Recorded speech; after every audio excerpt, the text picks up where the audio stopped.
Welcome to Ken Hance, the best storyteller in Texas podcast. Find us on our website. It is hancepodcast.com. We release a new episode every Monday. And last week we re-released your visit with Lieutenant Governor Dan Patrick, and we got a great email from Jeff Haynes that says, Chancellor Hance, I loved your chat with Dan Patrick. It was like listening to two old friends catch up over a cold beer or coffee. You have an amazing ability to get politicians and business people to take their professional hat off and let us get to know the real them. Did I hear you did an interview with Senator Britt from Alabama? I look forward to listening. That is from Jeff Haynes. That's great. Yeah. Great. It's a great interview. You know, those interviews, I like to ask people about how they got where they are. Mm-hmm. You know, everybody knows their position on taxes or death penalty or whatever is coming up. And I like to find out how they get where they are. You know, he was in the running to be the weatherman at a station, and Al Roker was in the running. But he went on and got to be the sports guy, and that's how he built his the big platform of his initial campaigns. Yeah, he's done very well, and I enjoyed being around him when we did that interview. Here's one from Mary Silverstrand. She says, I'm one of your new listeners that you've mentioned. My daughter told me about your podcast a few weeks ago, and I just love it. I'm a high school teacher, and I've taken several of your thoughts, lessons, and ideas to the classroom. The latest was about the protest at Columbia. I shared what you said about finding other ways to have your voice heard and to write it out and then read it, and that it's not just about making noise, it's about understanding the consequences and negotiating. I look forward to listening every week. That's from Mary Silverstrand.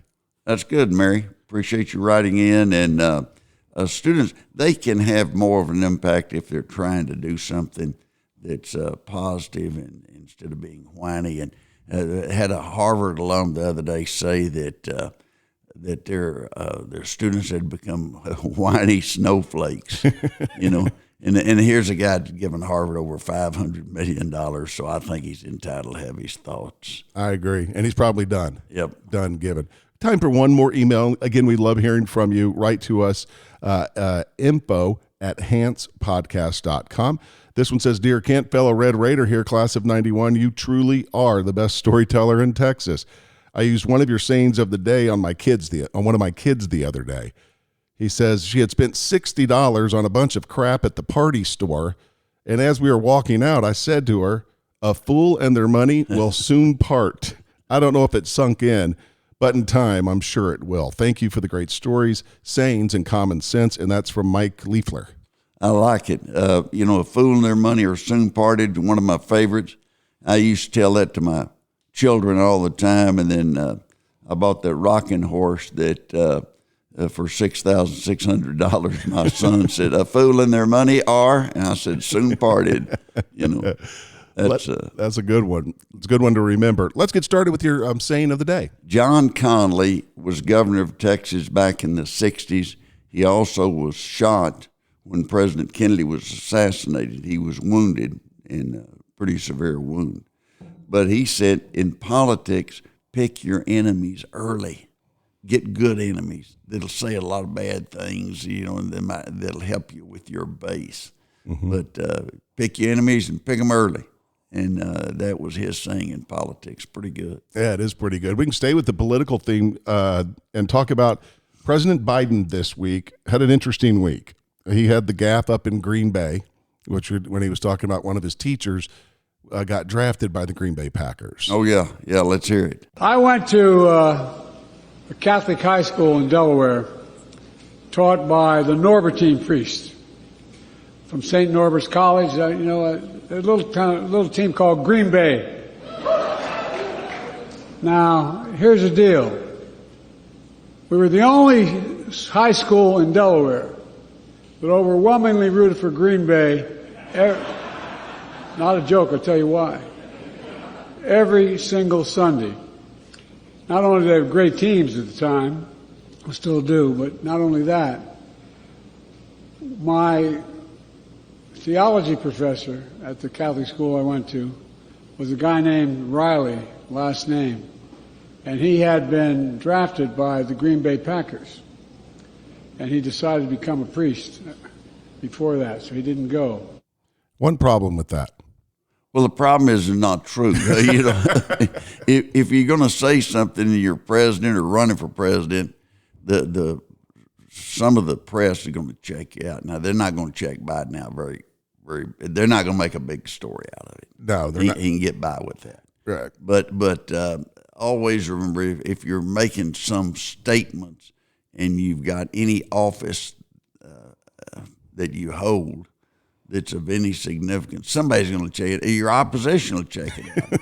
And the Green Bay, when asked, they pointed out that they had not drafted anyone of that name. And but it makes a more interesting story. I think sometimes they get to thinking, things that really sound good, and they get to thinking and they think, that happened, didn't it? Somebody say, yeah, Mr. President, that happened, and they get to talking about it, and it's not correct, and the consequences are not good for you. No. Another event from this week with President Biden was announcing that he was not going to ship the weapons that were approved by Congress to Israel. Here's that comment. I made it clear that if they go into Rafah, they haven't gone into Rafah yet. If they go into Rafah, I'm not supplying the weapons that have been used historically to deal with Rafah, to deal with the cities, to deal with that problem. We're going to continue to make sure Israel is secure in terms of Iron Dome and their ability to respond to attacks like came out of the Middle East recently. But it's just wrong. We're not going to supply the weapons and the artillery shells used that have been used. Artillery shells as well. Yeah, artillery shells. Chancellor, as a former U.S. congressman, if a president did that, does that just make the Congress mad? Well, I don't know that it makes the Congress all that mad. It just gives them a little more background on what they might expect in the future. But here's the problem. When you're in politics, if you try to please both sides, you're going to make both sides mad. The Jewish population in the United States has traditionally voted Democrat. And that's going to be interesting to see what happens this time. Because they're not pleased. And Biden is a real jam that he's got is that you've got a lot of people that are of Arab descent in Michigan and Minnesota. And so is he going to make those people mad and lose his base with the other side or vice versa or both? And so I'm sure his people are trying to figure out how to play both sides.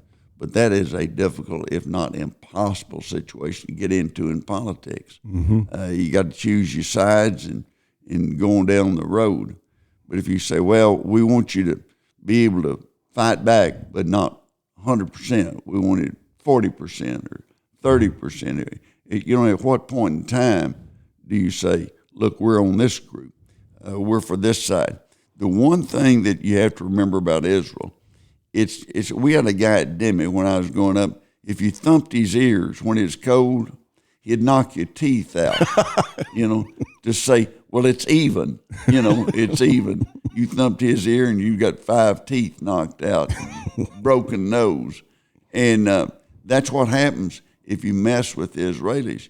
You go on a killing spree and kill 200 or 300 people, and behead some children. They're not just going to say, well, we'll kill 200 and we'll call it even. It doesn't work that way. They're coming after you. You need to know that. And I've said on this program, I've said before when I was in Congress, had we been able to subcontract the Vietnam War to Israel, it'd been over in 2 weeks. They'd have popped it and made it very big military operation until the other side figured that they didn't want any more of this. And but Biden's problem on that, how do you, if you've got 2 different groups and they're both part of your base, how do you hold on to that base? And so it's the Republicans not saying a whole lot about it because they're letting him hurt himself. It seems like Israel is fighting the war that they're in now, much like we fought World War II, and that was to win and have unconditional surrender. That was the goal. That was the goal. And do you think General Patton would have advised the president, well, let's kind of get even and call it quits. Let's, maybe we'll have an agreement that we won't be bad people anymore. They were in there to destroy Adolf Hitler. They were after him, and he killed himself, and he knew that they were coming. They crossed the Rhine. Patton, you look at Patton and Eisenhower, and a lot of people like that. They were really strong leaders.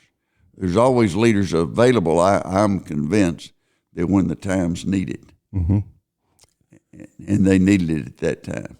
A lot of new leaders are stepping out into the world with graduations happening all across the country. Graduation, everybody's excited. I always enjoyed graduation at Texas Tech. I went yesterday, and we had Rudy Gatlin, 50 years ago, had graduated and has his diploma up and everything. But they were playing their first gig. Larry Gatlin, the Gatlin brothers, were playing their first gig in Vegas. And his brothers said, they'd kill him if he, said, no, I'm going to walk graduation. They said, hey, we've been working for this forever. And so they played in Vegas, and he never did get to walk. And he called me, wanted to walk, and we fixed it up where he could walk. And he said a few words, and it was really, he had a lot of fun. And he stood in line and shook hands with all the kids going through. And one kid came by singing "All the Gold in California." So he said that kid's dad or granddad taught him that song. He's too young to remember that when it was a hit. But he had a good time. Graduation speeches, you get all kinds. The ones that are good are the short ones. If the shorter the speech, the more people will remember. And I think that Churchill, he had the best one when he said, never, never, never, never, never, never, never give up. Now, I'll remember that. It said 7 times.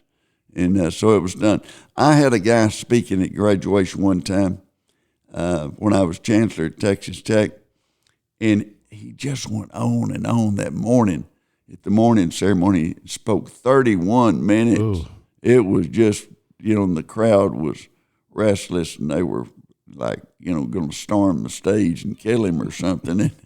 And so I got on to him pretty good during lunch and said, you got to cut that back. And he went over, and I seen him, he was waiting. He was trying to wade through everything. That afternoon, he spoke 34 minutes. He cut it from 31 to 34. And I was like, don't do that. Yeah. And we had one in 2019 that Dr. Lopez, and he spoke, and he was very, very far left. And he was talking about, if you had more money than you needed, you were greedy. Just have the basics for food, clothing, and shelter, and anybody else that got more was greedy. And it was a very, very progressive liberal speech. And the crowd started booing him. Oh, really? Yeah. And so if you're giving a graduation speech and the crowd boos you, you're on a wrong program. You got to make some adjustments. Mm-hmm. Say, and on the other hand, come up with something that they might like. But you have all kinds of speakers. And I can go through and tell you about the school, but they tell me who they invited to speak. And you'll have some good. Seinfeld was speaking at one of the schools yesterday. Oh, he was? Yeah, and just telling stories. Mm-hmm. And I'm sure that was entertaining, was a lot of fun. But you have some other people that they have an agenda, and they're pushing hard on that agenda. But the key in a graduation speech, you want to give them words of inspiration, and you want to give them words of wisdom, and make it short and to the point. Inspire them so they'll go out there and do well, and give them some wisdom, because at early 20s, they're always going to need some additional wisdom.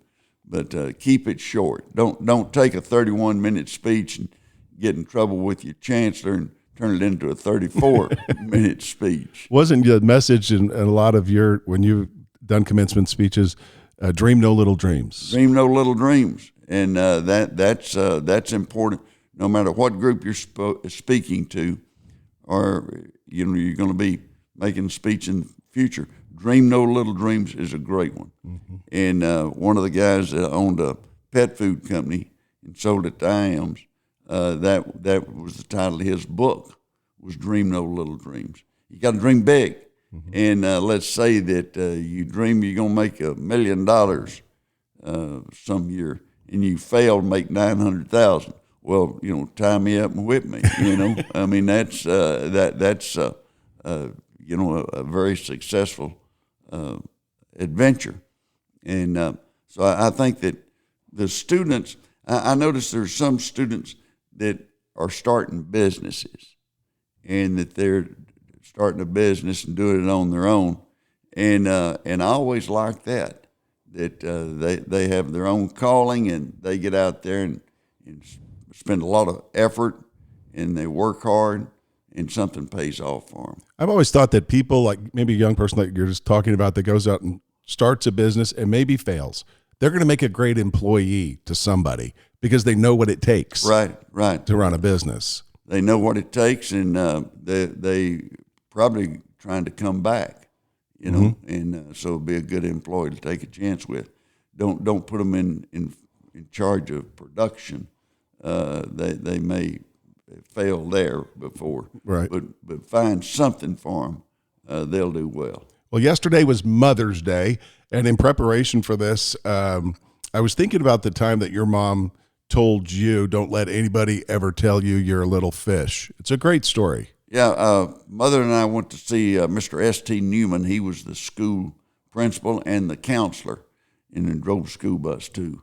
Denman was a small school, and you had to do more than one thing. I think back to my teachers, I had some great ones. Yeah. And but he listened to us. We talked about money. We talked about grades. And he said, it's pretty obvious.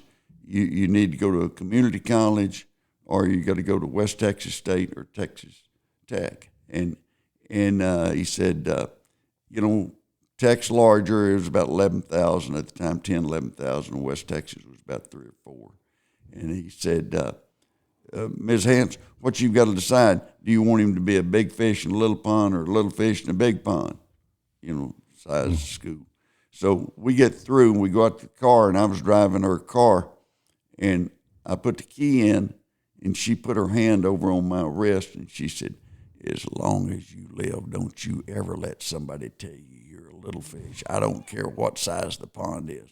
And she was mad at Mr. Newman, and she didn't speak to him for a year or two for him to suggest that one of her fish was a little fish. It just flew all over. And but I knew then I was going to Tech. I know that West Texas State is a great school. One of their benefactors, best benefactors, died last week. They had the funeral last Wednesday. And that's Paul Engler from Amarillo. At one time, he had cactus feedlot operation. He was feeding 500,000 cattle a day. Wow. That's a lot. And he grew up in Nebraska, and he went to University of Nebraska, and he was a member of Delta Tau Delta, so my same old fraternity.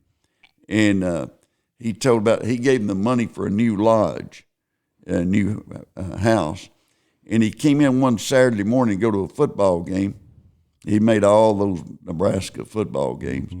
Came in, go to the game, and he went by the house, see how his house looked. They'd had a party the night before, and the pledges hadn't gotten around to cleaning up. Mm-hmm. And he yelled at those kids and beat on their doors and got them up and made them clean up the mess they'd created. And that was Paul. Uh-huh. But he was he was one of the leaders, if not the leader, in feedlot operations. If you take the area from Lubbock and Amarillo up to the Oklahoma Panhandle, there's a lot of cattle fed up there every day.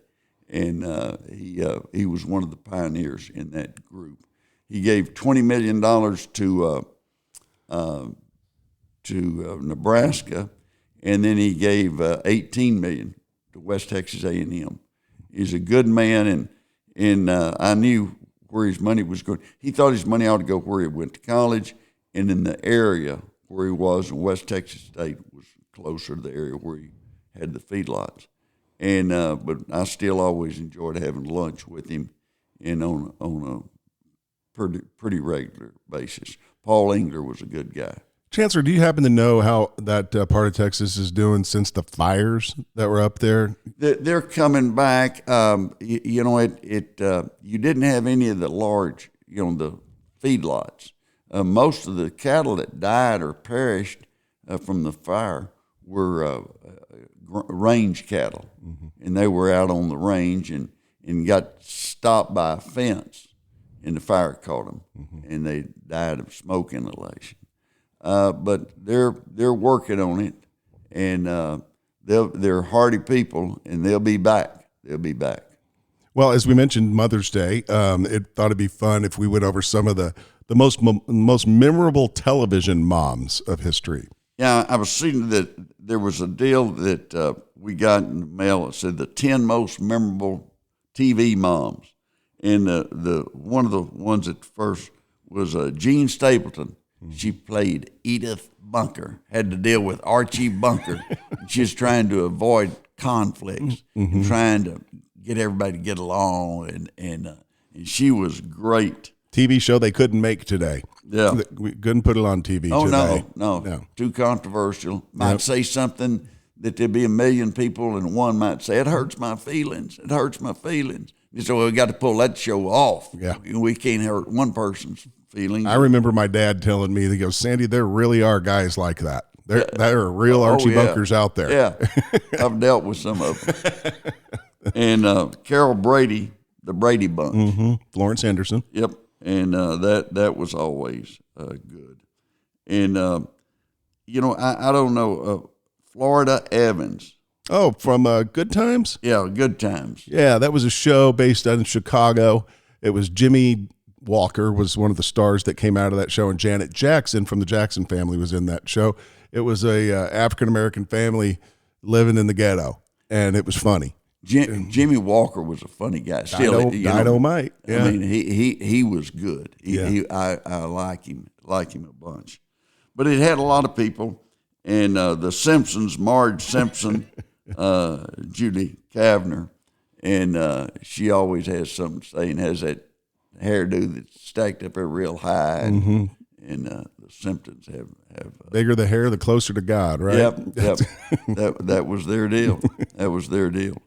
Had a story, and it's almost stupid criminal story, that a woman left her credit card, debit card, in a restaurant, and the restaurant people took a picture of the front and the back and posted it and said, if y'all know this lady, have her come by. She goes by, somebody called her, and she goes by and picks it up. In the meantime, some crooks had called in and stolen $2,000, and it's just kind of crazy that that they posted both sides. In the restaurant, they're not making any statements. They're probably going, well. And one other that I thought about that was really good, it was a lady, and this was, I think, in Denver, that she got caught stealing a car. And so she got down there, and they arrested her, fingerprinted her, posted bond. And she got out and started walking back home. And she saw this pickup, and she looked in and had the keys in it. So she stole the pickup, but she got caught because it was a manual shift, straight shift. You got to shift gears. And she didn't know how to shift gears. So she got caught a second time. So, she'd never been charged in her life with anything, but she got 2 stolen cars, and she might argue and say, well, it's a pickup. Okay, you got a stolen pickup and a stolen car, that's not good. It's not going to look good on your record. No. But she did not know how to drive a straight shift. And there's a bunch of people would fall in that category today. Oh, yeah. That's how I almost broke my dad's neck when they were teaching me to drive with a straight shift. And I'd let that clutch out a little too fast, and it'd just pop, and we'd jump and go forward. And it took me a little while, but I learned to drive the straight shift. Did you ever drive a 3 on the tree? Do you remember those? Oh yeah, that's what I learned on. Yeah. And you had to go from first to second and push down as you pushed up. Otherwise, you'd hit reverse, and that'd tear up the transmission. Yeah. And then to third gear. Now, on the floor, some of them have 4 or 5 gears, you know, and you could, 6 on some occasions, you get to going pretty fast. And, you know, it was a marvel that they came out with the Dynaflow Buick and the different brands of transmission, automatic transmission. By the way, Chevrolet has announced that they're going to do away with the Malibu. And that was their sedan, it was their car. Just people don't make sedans hardly anymore. Probably the most popular one was Camry, you know, but most companies are going away from sedans because they can sell so many pickups and SUVs. And the people like SUV, and they sit up higher, they can see what's going on. And still you have the Mustang that they had and the Corvette, things like that. But and the sedans that are being made are the high-end, expensive $150,000, $200,000 Mercedes and BMW and those cars and those sedans, but that's a lot of money. There's one school, they've got a football player that's got a Bentley. You know, they say the NIL not going to have that much an impact. It's going to have an impact. If he got some money and bought a Bentley, you know, it goes back, number one, a fool and their money are soon parted. But number two, how are they going to learn anything about it? You know, it's not going to go well. No. There was a guy, Tony Battie, played basketball at Texas Tech and was really a good player. He was 6'6" when they signed him in February, and he showed up, and he was 6'10" by September. And he had some growing pains, but he turned out to be a great player, and the Celtics took him in the first round. And his coach, James Dickey, a great coach, got him in touch with a PR guy that was a financial planner guy, and got him in touch with this financial planner person. And he told him, Tony, let me handle your money, and I'm not going to put you in anything you hadn't heard of. So he called him, you know, and he bought McDonald's and Dairy Queen and, you know, different types of stock, Exxon, and he's done well. He's done extremely well. And some players, they get into, somebody will come by and they're going to sell them a gold mine in the Philippines. Don't do that. Don't do that. Don't buy the Brooklyn Bridge. It's been sold many times, but it's not a good purchase. It seems like younger players, younger athletes are doing much better than they used to because of a lot of guys in entertainment and sports have done very well. Shaquille O'Neal, Jay-Z, and they're good examples for young people to follow and how to handle your money. And they're good people. They hire excellent people. And if you start making a lot of money, you need to hire some people that will help you with that. Let's recap and remind everyone that we do love hearing from you. Send us an email. We'd love to hear it. info@hancepodcast.com, and we'll wrap up with the saying of the day. Saying of the day, John Conley, when he was governor of Texas, said, pick your enemies early and get good ones. Get ones that nobody likes. I like it. And it works.